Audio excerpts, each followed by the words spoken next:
We see again and again and again that God never gives up on humanity. He never gives up on the nation of Israel. He keeps chesed, he keeps covenant faithfulness, despite the failings that keep being exposed in what it is to be human east of Eden. He seeks partnership with Israel and he invites them to take the promised land of Canaan, the same land inhabited by Abraham, Isaac, and Jacob some 400 years earlier. Moses picks 12 heads of the 12 tribes of Israel and sends them out to spy the land.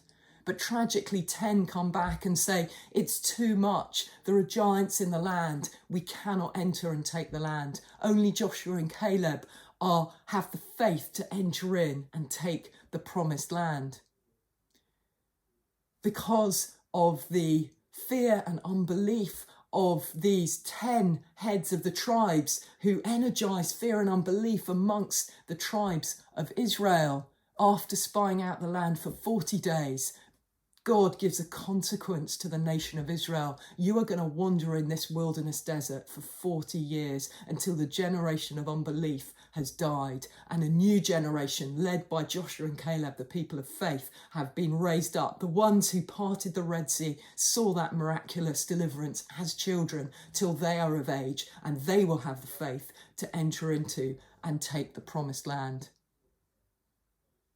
God provides for them in the wilderness. He provides water and bread and shoes for their feet. He cares for his people. But tragically, they never enter in. And Moses himself, that great mediator of the wedding ceremony between God and Israel, the one who receives the Torah, the instruction, the wisdom from God himself, the one who hosts and has the design of the tabernacle where God's presence is going to dwell amongst the people, Moses, he himself is unable to enter into the promised land. And we come to the end of the Torah, the first 5 books, with almost a covenant document in Deuteronomy, Deuteronomos, from the second giving of the law in the Greek translation.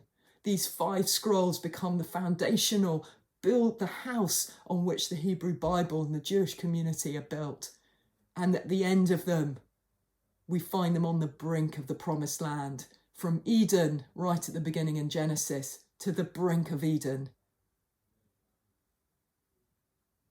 at the end of Deuteronomy, on a mountain, receiving God's promise that if they enter into the land and live in God's ways and God's wisdom according to the Torah, they will be blessed and be a blessing to the nation. But if they enter into the land and violate God's laws and his Torah, they will be cursed. They will be subject to the exile, that alienation status that happened with Adam and then Cain and then the people during Noah and the people of the post-Babel nations. The cycle will continue.